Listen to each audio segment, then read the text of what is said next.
Doctor Rajendra Jain वास्तुविद, दिनांक 21 से 25 नवंबर तक इंदौर में, 26 से 30 नवंबर तक दिल्ली में। जिनको भी वास्तु विजिट करवाना हो वो संपर्क करें जियोटेक कंसल्टेंट इंदौर 08103877792 09826909075।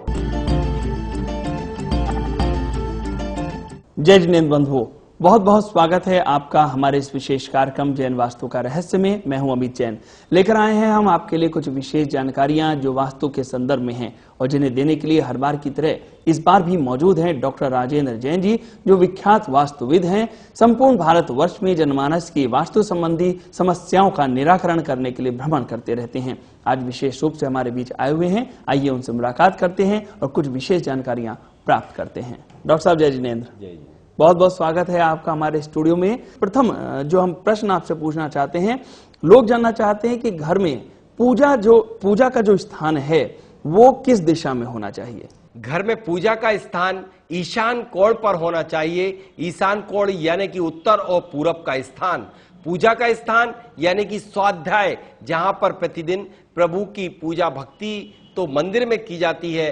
पूजा भक्ति के उपरांत दोपहर का जो समय मिले, संध्या काल का जो समय मिले, उसमें स्वाध्याय किया जाए, जिनवाणी रखी जाए और उसमें एक सुमंगल दीपक, मांगलिक दीपक भी स्थापित किया जाए उसके आग्नेय कोण पर, और एक मंगल कलश की स्थापना ईशान कोण पर करना चाहिए। वहीं पर ही भगवान का या प्रभु को स्मरण करने का स्थान ईशान कोण पर निर्मित करना चाहिए।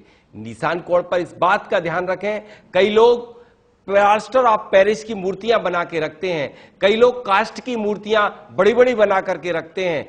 कदापि नहीं रखना चाहिए। 11 अंगुल प्रमाण से ऊंची कोई प्रतिमा जब गृह चैत्यालय में अलाउ नहीं है, जो कि प्रतिष्ठित है, तो फिर हम मट्टी की, प्लास्टर ऑफ पेरिस की और लकड़ी की, प्लास्टिक की मूर्तियां क्यों? इन सभी के लिए घर में नहीं रखना चाहिए, वरना कुछ अलग प्रकार के व्यंतर गृह प्रवेश कर जाते हैं, जिसके कारण हमें नाना प्रकार की बाधाएं, पीड़ाएं होती हैं। जी डॉक्टर साहब, हमें ये और बताएं कि पूजा गृह में जब आपने बताया है, तो पूजा गृह में भगवान की जो प्रतिमा है या फोटो है, या जिस समय हम लोग पूजा करते हैं उस समय हमारा मुख किस दिशा में होना चाहिए? आपका पूजा करते समय घर में जब चूंकि प्रतिष्ठित प्रतिमा जिस घर में स्थापित नहीं है, उस घर में प्रधानता है दिशा की। दिशा उत्तर या पूरब ही होना चाहिए। कई लोग फोटो की तरफ मुख करके और पूजा भक्ति करते हैं, जाप करते हैं। यह कदापि नहीं करना चाहिए, क्योंकि उस समय वह फोटो प्रतिष्ठित नहीं है। प्रतिष्ठित भगवान की फोटो आपने लगाई है, उस समय प्रधानता आपकी सिर्फ दिशा की है, इसलिए उत्तर और पूरब की तरफ मुख करें। ऐसा यदि संभव हो तो श्रेष्ठ होगा कि आप भगवान की फोटो भी उत्तर और पूरब की तरफ मुख करें, और आप भी यदि आपने पूरब की तरफ फोटो का मुख कर दिया है तो आप उत्तर की तरफ मुख करके और जाप करें, स्वाध्याय करें, तभी श्रेष्ठ होगा। मंदिर में जब हम भगवान के सामने अपना मुख करते हैं, उनकी पूजा भक्ति करते हैं, तब भगवान के सम्मुख हमारा मुख होता है। वहां पर दिशाएं महत्वपूर्ण नहीं है, क्योंकि भगवान के सामने सूर्य बहुत छोटा है। सूर्य एक देवता है और भगवान भगवान है, इसलिए दिशा की प्रधानता नहीं, अपितु भगवान की प्रधानता है। हमारा दूसरा प्रश्न आपसे है कि आजकल देखा जाता है कि एक फैशन बन गया है घरों में पालतू जानवर पालने का, तो क्या घरों में बिल्ली, कुत्ता, इस तरह के जानवरों को पालना चाहिए? कदापि नहीं पालना चाहिए। कुत्ते बिल्ली पालने का स्थान घर नहीं है। जिन घरों में कुत्ते पाले जाते हैं उन घरों में असुर शक्तियों का वास हो जाता है। जो व्यक्ति कुत्ते, कई जैनियों के घर में मैंने देखा, यह जैनेतर कुत्ते को पालते हैं और वह कुत्तों को घर के प्रत्येक कक्ष में प्रवेश होता है, उसके कारण हर घर का हर कक्ष अशुद्ध हो जाता है। अशुद्धि नहीं, अपितु उनके रोम के बाल तक भी हर घर में चले जाते हैं, जिसके कारण कई रोग तक ग्रसित हो जाते हैं। कई घरों में मैंने देखा कि जो प्यार बच्चों को दिया जाना चाहिए, वह प्यार आज कुत्तों को दिया जा रहा है। उनको गोद में और एशी में रखा जा रहा है, उनको अपने गद्दे के साथ अपने साथ सुलाया जा रहा है। यह गलत हो रहा है, बिल्कुल गलत है। घर में सिर्फ यदि पालना हो तो सिर्फ गाय को पालना चाहिए। गाय का भी अलग कक्ष होता है। वास्तु के अनुसार बाह्य कोण पर गाय को पाला जाता है, जो कि आपकी चमक को बरकरार रखती है, आपके लिए सारा सब कुछ देती है, दूध देती है, घी देती है, मलाई देती है, मक्खन देती है, सब कुछ देती है। यदि आपकी मां आपके लिए छोड़ के चल बसे, तब भी गौ माता ही है जो आपको साथ देती है। इसलिए गौ माता को ही पालना चाहिए, घर में बाकी पशुओं को पालना कदापि उचित नहीं है। जो लोग घर में पालते हैं निस्संदेह वह परेशान रहते हैं और कई रोगों से ग्रसित होते रहते हैं। रोग से एक बात यहाँ जनरेट होती है कि आजकल देखा जाता है कि स्त्रियों में बहुत से रोग बीमारी फैलती जा रही है और घर की स्त्रियों में प्राय देखा जाता है कि बहुत सी बीमारियां उत्पन्न हो जाती हैं। इसका क्या कारण? घर में स्त्रियां घर में ही निवास करती हैं। आज जो बीमार होने के कई कारण हैं, उन कारणों में एक कि आज आपने पूजा की थाली तो सबकी एक हो गई, पूजा की थाली को शुद्ध कर लिया, लेकिन घर में भोजन की थाली कदापि शुद्ध नहीं है। घर में क्या खाना क्या नहीं खाना, कब खाना कब नहीं खाना। दूसरी बात यह कि घर में जो सारे वास्तु दोष होते हैं उसका दुष्प्रभाव सबसे ज्यादा उस व्यक्ति को पड़ेगा जो घर में निवास ज्यादा समय करेगा। तो महिलाएं इसलिए बीमार रहती हैं। तीसरी बात यह है कि आज जो भी फल सब्जियां आप खा रहे हैं, ये सारी की सारी सब्जियां जो यूरिया डाला जाता है वो यूरिक एसिड के रूप में इनमें आ जाता है और आपके शरीर में जमा हो जाता है। उसके कारण सारी की सारी महिलाओं के घुटनों में, पैरों में, कमर में, जोड़ों में दर्द हो जाते हैं। इसके लिए और कोई उपाय नहीं है। इसके लिए सिर्फ एक ही किया जा सकता है, एक्सरसाइज करें और खजूर के पेड़ की गोंद की राख को 15 दिवस पिए तो घुटनों का दर्द ठीक हो जाएगा। तीसरी अनुकंपा यह हुई कि सारे घर में जो आप मार्बल लगा चुके हैं, तो मार्बल महलाज यानी CaCO3 कैल्शियम कार्बोनेट के डायरेक्ट कांटेक्ट में रहने से महिलाओं को तकलीफ हो जाती है। इसलिए वह महिलाएं घर में सबसे ज्यादा, अब यदि उस घर में कोई और अन्यत्र कोई वास्तु दोष होता है, जैसे कि आग्नेय कोण का कटा होना, आग्नेय में दोष होना, निसंदेह महिलाओं के अकाउंट होता है, क्योंकि वहां पर शुक्र का वास होता है और शुक्र यदि विकृत है, दूषित है, कटा है, बड़ा है, तो निस्संदेह महिलाओं को नाना प्रकार की बीमारियां जनरेट हो जाती हैं। इसलिए वास्तु में इस बात का भी विशेष ध्यान रखें।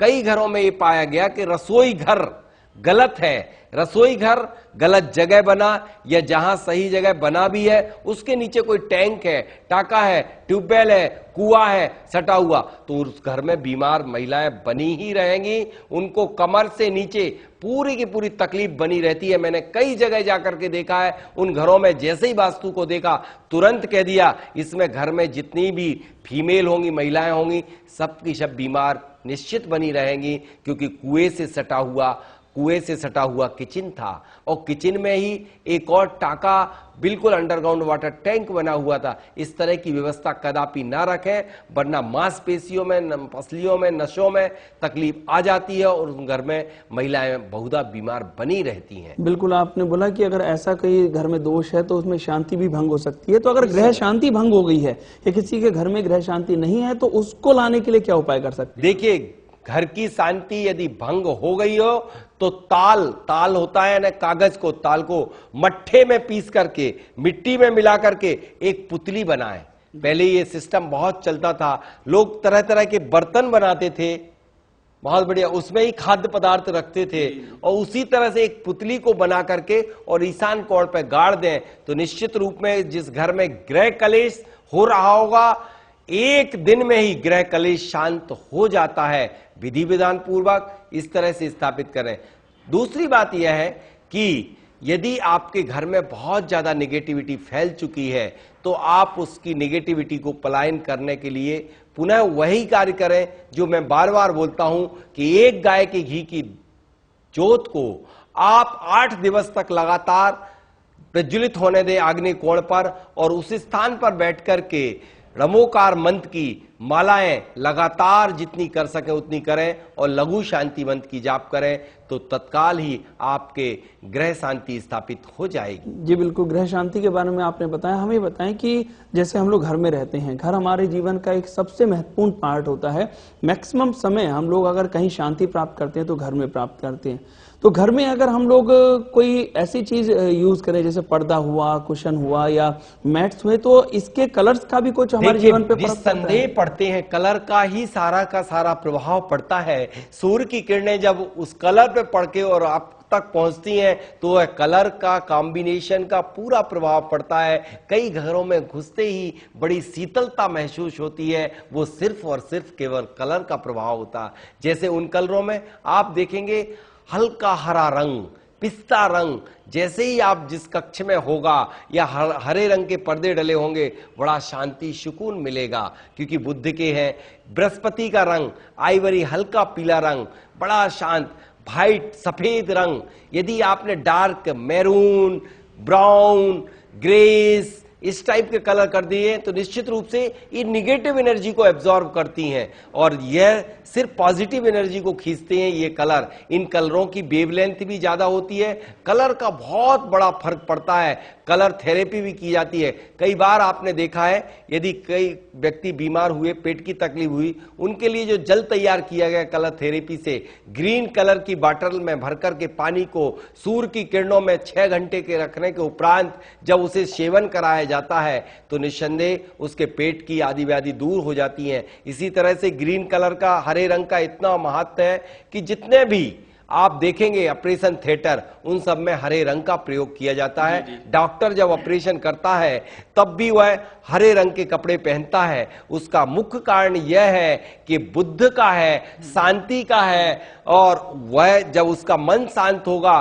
उसका विवेक जागृत होगा, तो उसके कैंची चलाने में कोई गड़बड़ी नहीं होगी, उसका मन शीतल बना रहेगा। इस तरह से कलर का बहुत बड़ा फर्क पड़ता है। कलर के हिसाब से ही स्कूल की गणवेश भी बच्चों को वही पहनाई जाती है। मैं कहता हूं जिन बच्चों का पढ़ने में मन नहीं रखता है, उनकी टेबल पर हरा कपड़ा डाल देते हैं और अध्ययन करवाते हैं। तो निश्चित रूप से जो अल्ट्रावायलेट रेज होकर के रिफ्लेक्ट होकर के उस तक पड़ेंगी तो उसके मन को एकाग्र कर देती हैं, प्लस उसको प्रफुल्लित और प्रसन्न चित्त बनाए रखती हैं और बुद्धि को बढ़ाती हैं, क्योंकि बुध का रंग होता है हरा रंग। तो इसके अलावा हम एक बात आपसे और पूछना चाहेंगे कि कई बार ऐसा देखने में आता है कि बहुत से दाम्पत्य जीवन के लोग अपने पूरे सुख से वंचित रह जाते हैं। कई बार उनकी संतान नहीं हो पाती, तो इसका क्या कारण हो सकता है?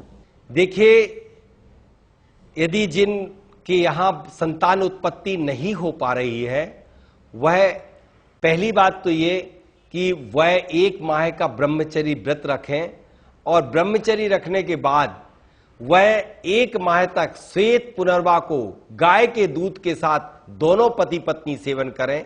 गाय का दूध के सेवन। दूसरा टिप्स बताता हूं, पूर्वा फाल्गुनी नक्षत्र में आम की जड़ को ला करके, आम की जड़ को पूर्वा फाल्गुनी नक्षत्र में निकालें और घिस करके उसमें दूध मिला करके सेवन करेंगे तो निस्संदेह बांझ महिला भी क्यों नहीं होगी, उसके भी बच्चों की संतान की उत्पत्ति होगी। इसके साथ साथ यदि आपको लड़का ही चाहिए है, किसी को चाहिए कि मुझे सिर्फ लड़का ही पैदा करना है, लड़की नहीं, या लड़की ही चाहिए, लड़का चाहिए है, तो सिर्फ जब भी यह रति क्रिया करे तब पुरुष वर्ग सिर्फ सूर्य स्वर चल रहा हो, सूर्य स्वर में अग्नि तत्व चल रहा हो, और पत्नी का, उसकी पत्नी का जब चंद्र स्वर में जल तत्व चल रहा हो तब रति क्रिया करे, तो निश्चित रूप से ग्रंथों में कहा गया है कि सिर्फ पुत्र ही जन्म लेगा। डॉक्टर साहब, अग्नि तत्व और जल तत्व की परिभाषा थोड़ी सी डिफाइन करें। देखिए, पहले तो हम स्वर समझे, बायां स्वर यानी चंद्र स्वर, दायां स्वर सूर्य स्वर। जब जल तत्व 5 तत्व होते, जल, पृथ्वी, वायु, अग्नि, आकाश। जल तत्व जब वायु निकल के नीचे जा रही हो तो जल तत्व कहलाता है, और अग्नि तत्व वह कहलाता है जब वायु नासिका से निकल के ऊपर की तरफ जा रही हो, ऊपर से अभिप्राय 2, 3, 4 अंगुल, 4 अंगुल तक ऊपर जा रही हो, उसे अग्नि तत्व कहते हैं। इस तरह से जब विपरीत दिशाओं में वायु जा रही होगी तो निस्संदेह बांझ महिला क्यों नहीं होगी। मैं कहता हूं कई लोगों ने कितने भी टेस्ट ट्यूब भी कई उपाय कर लिए, उपचार कर लिए, कई लाखों रुपए बर्बाद कर लिए, और यह फार्मूला जैसे ही अपनाया मात्र 2 माह में ही संतान उत्पत्ति हो गई। इसलिए आप कुछ भी ना करें, किसी डॉक्टर के यहाँ ना जाएं, सिर्फ ज्ञानार्णव में जो सुखचंद आचार्य महाराज ने बताया है कि स्वर विज्ञान के माध्यम से आप संतान उत्पत्ति के योग कर सकते हैं। उसमें भी सिर्फ लड़का ही पैदा करना चाहते तो लड़का ही पैदा कर सकते हैं, लड़की पैदा करना चाहते हो तो इसके विपरीत स्वर में लड़की पैदा कर सकते हैं। इस तरह से आप इनको अपनाएं, लेकिन इस बात का ध्यान रखें कि संतान उत्पत्ति में सिर्फ आपको 15 दिवस या 1 माह तक संयम रखना है, तभी आपके यह फार्मूला कारगर होगा। डॉक्टर साहब, इसके विषय में एक छोटी सी और बात बताएं कि क्या इसके लिए कोई मुहूर्त या कोई दिन विशेष का ध्यान रखना चाहिए? देखिए, यदि मुहूर्त हो तो श्रेष्ठ है कि हमेशा शुक्ल पक्ष में ही इस बात का ध्यान रखें, करें, क्रिया करें। और इसमें भी तिथियों का कभी भी अष्टमी, चतुर्दशी, इन तिथियों में कभी रिस्क ना लें और रिक्ता तिथि 4, 9, 14 में भी ना करें। जो शुभ तिथियां हैं उन्हीं में ही यह काम करें तो उचित होगा। डॉक्टर साहब, इसके अलावा चलिए तो बात हो गई हमारे जीवन से संबंधित। अगर हम वापस घर पर आते हैं तो आजकल ये देखा जाता है कि जितने भी हमारी हाई राइज बिल्डिंग हैं उस समय कांच का बहुत ज्यादा प्रयोग होता है, जितने दरवाजे हैं, खिड़की हैं। बल्कि आजकल तो ये देखा जाता है कि एक दीवार अगर बालकनी साइड की है तो उसमें बिल्कुल लकड़ी का प्रयोग ही नहीं होता, पूरी की पूरी दीवार ही हम बना देते हैं कांच से। तो इतना अत्यधिक कांच का प्रयोग होना कहां तक सही है? कहीं तक सही नहीं है। कुछ